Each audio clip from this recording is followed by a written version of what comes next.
अस्सलाम वालेकुम। उम्मीद है कि आप सब लोग खैरियत से होंगे। आज जो है हम बेसिक कमांड्स का टॉपिक जो है वो स्टार्ट करने लगे हैं। इसमें ऑलमोस्ट 19 या 20 कमांड्स हैं जिनके बारे में आप पढ़ेंगे और उनको देखेंगे कि वो उसकी वर्किंग किस तरह से होती है।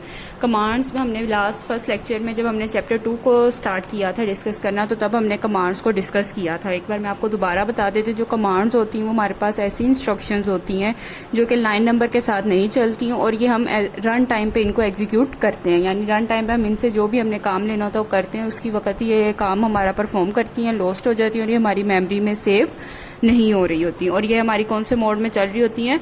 डायरेक्ट मोड में चलती हैं। ठीक है जी। सबसे पहली कमांड आ रही है आपके पास ऑटो कमांड। ऑटो कमांड क्या करती है कि आपके जो लाइन नंबर होते हैं, हमने देखा था कि जो लाइन नंबर हैं, हम अगर हमने एक बहुत लंबा प्रोग्राम लिखना है तो हम हर एक लाइन से पहले लाइन नंबर लिखना हमारे लिए मुश्किल हो जाता है। तो हम क्या करते हैं कि हर ऑटो कमांड लगा देते हैं। ऑटो जो है वो ऑटोमेटिकली जो है ना डिफॉल्ट 10 से स्टार्ट होगी और हर एंटर पे जैसे हम 10 पे एक प्रोग्राम की लाइन लिखेंगे, देन हम एंटर प्रेस करेंगे तो ऑटोमेटिकली 20 जो है वो हमारे पास आ जाएगा। तो ये चीज ऑटो कमांड वहां से चलती जाएगी। सबसे पहले इसकी डेफिनेशन देखते हैं। This command automatically generates line number in an increasing order each time the enter की इज प्रेस। तो ये वो कहते हैं कि ये ऑटोमेटिकली जनरेट करते हैं आपके लाइन नंबर को ईच टाइम एंटर की इज प्रेस्ड। ठीक है। इसके बाद जी इसका सिंटेक्स आ रहा है। सिंटेक्स क्या है कि ऑटो लाइन नंबर और increment auto dot comma increment. ठीक है बेटा, ये जो सिंटेक्स है और डेफिनेशन है ये तो आपने शॉर्ट क्वेश्चन में हर हाल में लिखनी। और ये auto command most important command है, कई दफा बोर्ड में आ भी चुकी हुई है। तो इसमें जो है आप आगे इसकी सिंटेक्स की जब हम एग्जांपल देखते हैं तो हम करते हैं, तो आपने सिंटेक्स एज इट इज लिखना है। इसमें आप सिंटेक्स आप पहले भी पढ़कर आए थे कि अगर आप सिंटेक्स में कोई गलती कर देते हो तो आपके पास क्या हो जाता है? ग्रामेटिकल एरर आ जाता है। ठीक है। तो इसमें भी आपने बिल्कुल सेम उसी तरह से आपने करना है। लाइन नंबर आपने देना है, इंक्रीमेंट लिखना है। तो आप बताएंगे कि लाइन नंबर आपने कहाँ से स्टार्ट करनी है, क्योंकि हमने इसकी पढ़ा था क्रिएट द प्रोग्राम में कि इसकी रेंज 0 से अप टू सोन कुछ होती है, 65527 तक होती है। ठीक है। तो वहां तक जो है हमने इसका लाइन नंबर दे सकते हैं हम लोग। तो आपने इसमें देखना होता है कि कहाँ से ये जनरेट करेंगे। ठीक है। अगर आप ऑटो के साथ लाइन नंबर या कुछ भी नहीं लिखते तो वो ऑटोमेटिकली इसको 10 से ही लेके चलेगा। ठीक है। और आगे हम पढ़ते हैं कि चीजें क्या है। इंटरप्रिटेशन आ गई। अच्छा, अगर आप डेफिनेशन के साथ सेंटेक्स नहीं लिखेंगे और एक एग्जाम्पल नहीं लिखेंगे तो आपको 2 मार्क्स नहीं मिलेंगे। इंटरप्रिटेशन में MCQ ज्यादा होते हैं, इसको लिखना इतना जरूरी नहीं होता। ठीक है जी। Auto command is useful for typing program because it reveals us typing line again and again, relieves us। ठीक है। तो वो कहते हैं कि ये इसलिए यूजफुल है क्योंकि हमें ये रिलीव कर देती है कि हम बार बार लाइन नंबर नहीं लिखे। हम जो सेंटर की प्रेस करते हैं हमारा अगला लाइन नंबर आता है, हम सिर्फ प्रोग्राम की कोडिंग करते हैं तो हमें लाइन नंबर पे इतना फोकस नहीं करना पड़ता, इससे हमारा टाइम भी बच जाता है।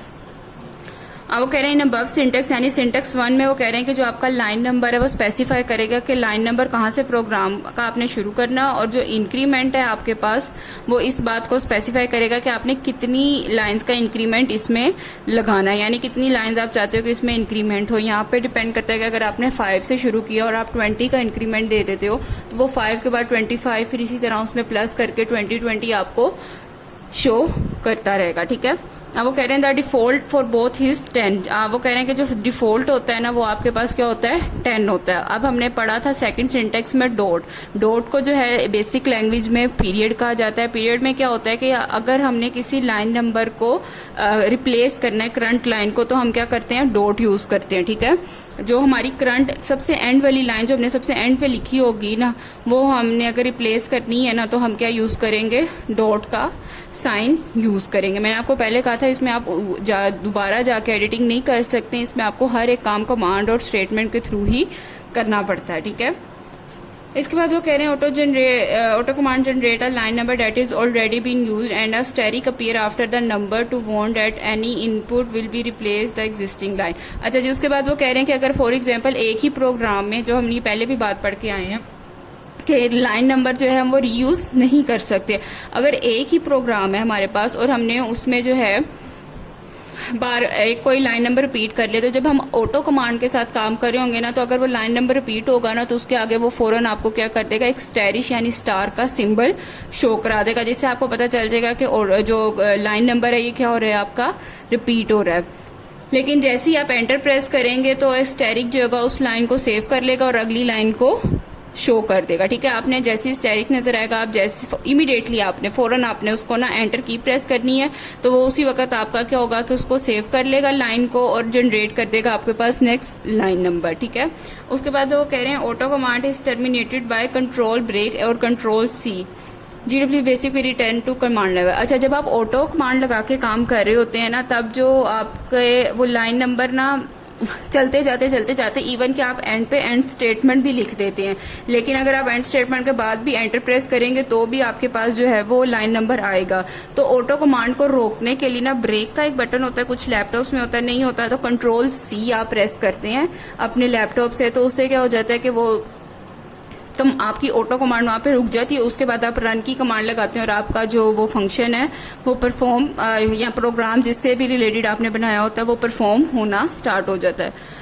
अब यहाँ पे इसकी एग्जांपल आ रही है ऑटो 100 और 20। ये फर्स्ट जो सिंटेक्स है ये उसमें लिखी गई है कि 100 लाइन नंबर यानी 100 से स्टार्ट करो और 20 का इंक्रीमेंट लगा दो। तो वो उसमें ये लिखा हुआ है कि जनरेट लाइन नंबर 100 से स्टार्ट करेगा और 20 का इंक्रीमेंट लगाते लगाते ये 121, 41, 61, 80 और जहां तक आपका प्रोग्राम चलेगा इसको ये वहां तक लेके चलेगा। ऑटो कमांड अगर आप खाली ऑटो लिखते हो, ना लाइन नंबर मेंशन करते हो ना इंक्रीमेंट मेंशन करते हो सेकंड एग्जांपल में, तो ये जो है ना आपके पास 10 से डिफॉल्ट इसको शुरू करेगा। ये हम पीछे भी पढ़कर आएंगे, 10 डिफॉल्ट होता है। ठीक है, तो 10 से ये आपको शुरू करेगा 20, 30 और हर एक में 10 का इंक्रीमेंट करके ये वहां तक आपका प्रोग्राम चला देगा। ऑटो कोमा 50, अगर तो आपने लाइन नंबर नहीं मेंशन किया और 50 लिखा यानी 50 का इंक्रीमेंट आप कर रहे हैं, तो स्टार्ट तो वो 10 से करेगा, लेकिन जो इंक्रीमेंट है ना वो आगे 50 का इसमें करता जाएगा। और ये जो लास्ट ऑटो है ये पहले वाले के साथ सेम, ये सेकंड एग्जांपल के साथ सेम ही है,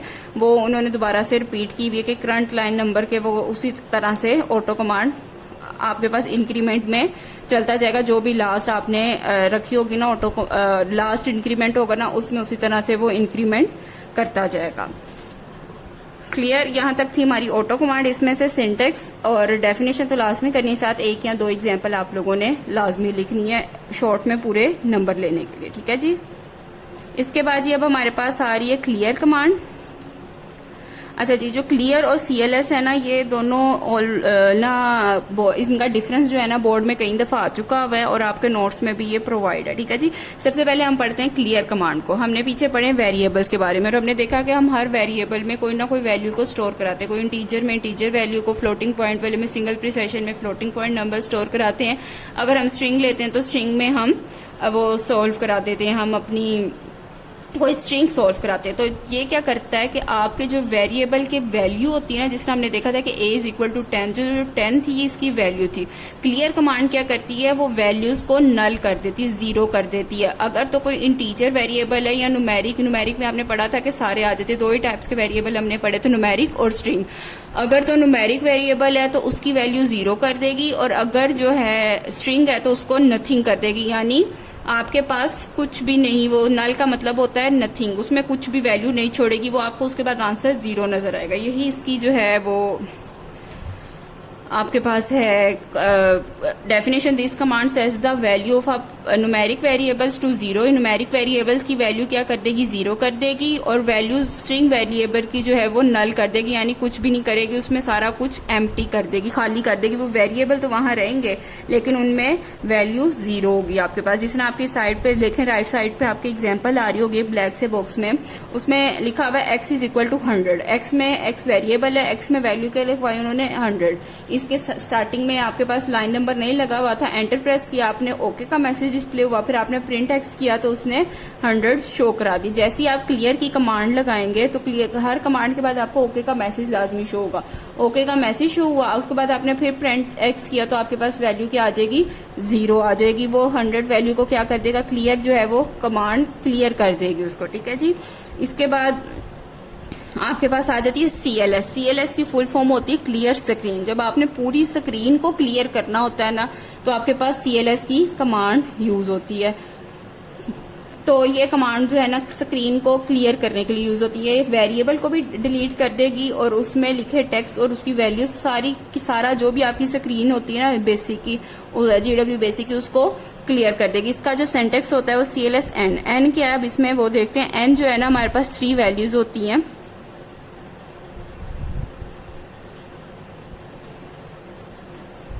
ऑप्शनल होता है, ये देना जरूरी नहीं होता, ठीक है। एन वैसे हमारे पास 3 वैल्यूज होती है, 0, 1 और 2। 0 अगर हम ना भी लिखेंगे ना तो खाली CLS लिखेंगे तो पूरी की पूरी स्क्रीन जो है ना वो हमारी क्लियर हो जाएगी। और अगर हम 1 लिखेंगे तो ग्राफिक्स, अभी हम GW बेसिक में जब हम चैप्टर 6 पढ़ेंगे ना तो हमने उसमें कुछ ग्राफिक हम देखेंगे कि हम इस पे कुछ ग्राफिक, कोई सर्कल, ट्रायंगल, एलिप्स और इस तरह की छोटी मोटी जो ग्राफिक्स लाइंस हम ड्रॉ कर सकते हैं इस पे यूजिंग GW बेसिक, ठीक है। बेसिक की लैंग्वेज में सिर्फ थोड़े बहुत ग्राफिक्स हम यूज कर सकते हैं। अगर हम CLS 1 लिखेंगे तो वो टेक्स्ट रहने देगा आपकी स्क्रीन पे, सिर्फ ग्राफिक्स को डिलीट करेगा। और अगर हम 2 लिखेंगे, CLS N की जगह हम 2 लिख देंगे तो वो क्या करेगा कि टेक्स्ट डिलीट कर देगा, ग्राफिक्स रहने देगा। और अगर आप 0 लिखें या ना भी लिखें, खाली CLS लिख दें तो वो सारी की सारी स्क्रीन को क्या कर देगा, क्लियर कर देगा। तो वो यही उसकी एग्जांपल है CLS 1 या CLS। आपने बस इसी तरह इसको, इसकी N वैल्यू ऑफ N के बारे में आपने लाजमी याद रखना है, ये इंपॉर्टेंट MCQ भी आपके पास, ठीक है। इसके बाद ये आ रही है हमारे पास डिलीट कमांड। डिलीट कमांड क्या करती है कि आपकी जो प्रोग्राम लाइन है, फॉर एग्जांपल आपने एक प्रोग्राम लिखा तो उसमें आपने कोई लाइन को डिलीट करना है। ये दोबारा बेटा मैं रिपीट करूँ कि प्रोग्राम की लाइन को डिलीट करती है, पूरे प्रोग्राम को डिलीट नहीं करती। प्रोग्राम डिलीट करने के लिए हमारे पास एक और कमांड होती है, ठीक है। आपने बच्चे कंफ्यूज हो जाते हैं इसमें, आपने अच्छी तरह से याद रखना है कि प्रोग्राम की लाइन को डिलीट करती है, कभी भी ये प्रोग्राम को डिलीट नहीं करेगी। तो यही इसकी definition, this command is use to delete program lines और line ranges of a loaded program. मतलब कि ये आप अगर रेंज बता देते हैं कि मैंने 20 से लेके 40 तक लाइन्स डिलीट करनी है या खाली 20 लाइन डिलीट करनी है, तो इसका काम है सिर्फ लाइन को डिलीट करना, प्रोग्राम में लिखी हुई लाइन को डिलीट कर देना, ठीक है। अब उन्होंने नीचे एग्जांपल दी है आपके पास, एडिट 70, तो खाली डिलीट 70, तो क्या करेगी, 70 लाइन जो होगी आपके प्रोग्राम में उसको डिलीट कर देगी। इसके बाद अगर आप लिखते हैं डिलीट 50 to 150, तो जो 50 से लेके 150 तक आपके प्रोग्राम में लाइंस हैं उनको क्या कर देगी, यहाँ पे डिलीट कर देगी। अगर आप लिखते हैं कि -80, तो इसमें क्या होगा कि आपने स्टार्टिंग तो बताई नहीं कि कहाँ से करनी है, तो ये स्टार्ट से लेके एंड तक 80 तक सारी लाइंस को डिलीट कर देगी। यहाँ पे जो माइनस है ये उसके सिंटेक्स में भी है। और अगर आप लिखते हैं डिलीट 120 माइनस, यानी माइनस बाद में लिखते हैं, तो 120 से लेके एंड तक जितनी लाइंस होंगी वो सारी की सारी ये क्या कर देगी, डिलीट कर देगी, ठीक है। ये इसमें से भी आपने 1 या 2 एग्जाम्पल कर लेनी है और इसके सिंटेक्स को आपने लाजमी याद रखना है। इसके बाद ही नेक्स्ट अब कमांड जो है वो हमारे पास आ रही है एडिट कमांड। एडिट कमांड जो है, जब भी हमने अपने लाइन में कोई चीज को एडिट करना होगा तो हम क्या लगाएंगे, या मॉडिफाई करना होगा या अपडेट करना होगा, तो हम कौन सी कमांड को यूज करेंगे, एडिट कमांड को। हम इसमें ये नहीं हो सकता कि ऊपर जाके उसको बैक स्पेस दबा के क्लियर करेंगे, एक दफा जब रन हो जाएगा हमारा प्रोग्राम तो उसमें क्या होगा, हम एडिट की कमांड लिखेंगे, आगे लिखेंगे लाइन नंबर, जो सी लाइन को हमने एडिट करना होगा, और उसी वक्त जो है हमारे पास वो लाइन आ जाएगी सामने और फिर हम उसको एडिट कर सकते हैं। अब आगे उन्होंने इसके इंटरप्रिटेशन में लाइन नंबर है या डॉट डॉट, इसमें क्या करता है कि जो करंट लाइन होती है ना, जो सबसे एंड पे हमने जो रिसेंट लाइन लिखी होती है, अगर आपने उसको एडिट करना है ना तो ये वो डॉट आपके पास वो डिस्प्ले कर देगी, अदरवाइज आप लाइन नंबर लिखेंगे तो वो आपके पास डिस्प्ले होगा, ठीक है।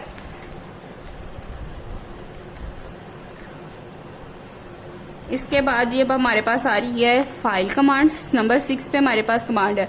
जब आपने 9th क्लास में चैप्टर नंबर 7 पढ़ा था डॉस के बारे में, तो उसमें आपने कमांड पढ़ी थी dir, जिसको आप डायरेक्टरी भी बोलते थे, ठीक है। तो ये कमांड सेम उसी तरह काम करती है फाइल्स की कमांड, यानी आपकी कंप्यूटर में जितनी फाइल्स होती हैं उनको शो कराने के लिए यूज हो रही होती है। डायरेक्टरी में हमने देखा था कि डायरेक्टरी को विंडोज की फॉर्म में जो है हम फोल्डर कहते हैं या फाइल्स कहा जाता है, ठीक है। तो इसी तरह इसका भी यही काम होता है। जबकि हम कमांड लाइन इंटरफेस पे CLI पे काम करते हैं तो फिर हमें कमांड्स लगा के अपनी फाइल्स को देखना पड़ता है।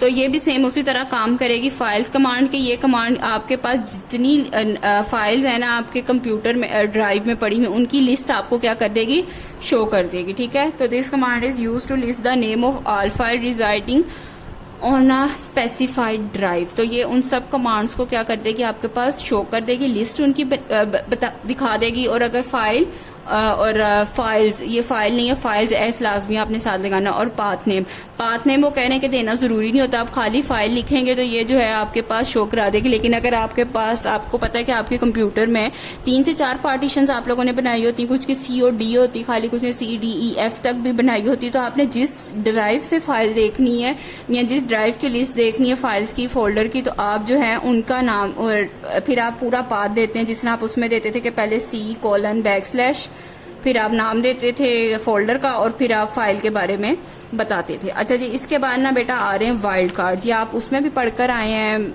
9th क्लास में भी, स्टेरिक और क्वेश्चन मार्क। तो ये जो है ये मोस्ट इंपॉर्टेंट है और इनको आपने लाजमी याद रखना है, ठीक है। अब जो क्वेश्चन मार्क होता है ना, वो हम कहते हैं कि कोई भी एक करेक्टर ना, हमें पूरा नाम याद नहीं था, हमें कुछ 3 या 4 करेक्टर याद थे नाम में से, जो फाइल का नाम है उसकी जगह हम क्वेश्चन मार्क लगा देते हैं, तो वो क्या करेगा कि जो उस नाम से शुरू होने वाले करेक्टर है ना, वो सारे हमें दिखा देगा, ठीक है। अगर तो हमें याद है कि एंड पे ना उसके आना था, गेम्स की फाइल थी हमारे पास, तो हमें ये याद है, हमें फोल्डर का पूरा नाम नहीं याद आ रहा, तो हम क्या करेंगे कि 3 क्वेश्चन मार्क लगा देंगे और एंड पे ES लिख देंगे, तो जिन जिन फाइल के एंड पे ES आता होगा वो सारे हमें शो करा देगा। और जब हम स्टेरिक यूज करेंगे तो वो क्या करेगा कि हमें सारी की सारी फाइल्स को दिखाएगा। स्टेरिक का मतलब होता है कि सारी फाइल्स दिखा देना, ऑल फाइल्स को शो कराना, ठीक है। इसके बाद जी एग्जाम्पल आ रही है आपके पास फाइल्स। अगर आप खाली फाइल्स लिखते हैं, कोई पाथ या कुछ नहीं शो करते, तो आपको पूरी की पूरी इनकी लिस्ट, जो भी ड्राइव की होगी, पूरी लिस्ट आपको दिखा देगा फाइल्स की। उसके बाद अगर आप लिखते हैं static.doc, तो आपको पता है डॉक फाइल जो होती है वो हमारी वर्ड की फाइल होती है। स्टेरिक का हमने देखा है कि जितनी वर्ड की फाइल पड़ी हुई ना पाथ में, वो सारी की सारी हमें शो करा दो। ये जो कमांड है ये इस तरह एज इट इज रन नहीं होगी, इसके लिए ना आपको पहले पूरा पाथ देना पड़ेगा। मैं आपको लिख के दिखाती हूँ जिससे ना आपको पता चल जाए। इसको लिखने के लिए ना आपने सबसे पहले लिखनी है अपनी फाइल्स की कमांड, उसके बाद लगाने आपने इन्वर्टेड कोमास, फिर आपने लिखनी है अपना ड्राइव, जोन सी आपकी ड्राइव है, :/, ये यहाँ पे folder names, for example game का फोल्डर था, और फिर आपने लिखना है कि उसमें जितनी भी पड़ी हुई मेरे पास फाइल है डॉग की, वो मुझे शो करा दो। जब आप इस तरह लिखोगे तो फिर ये कमांड रन होगी। खाली फाइल static.dot लिखोगे तो ये कमांड GW बेसिक में रन नहीं होगी, ठीक है। इसी तरह बाकी सिंटेक्स में भी है कि आपने पूरा पाथ देना आपके पास जरूरी है, ठीक है। तो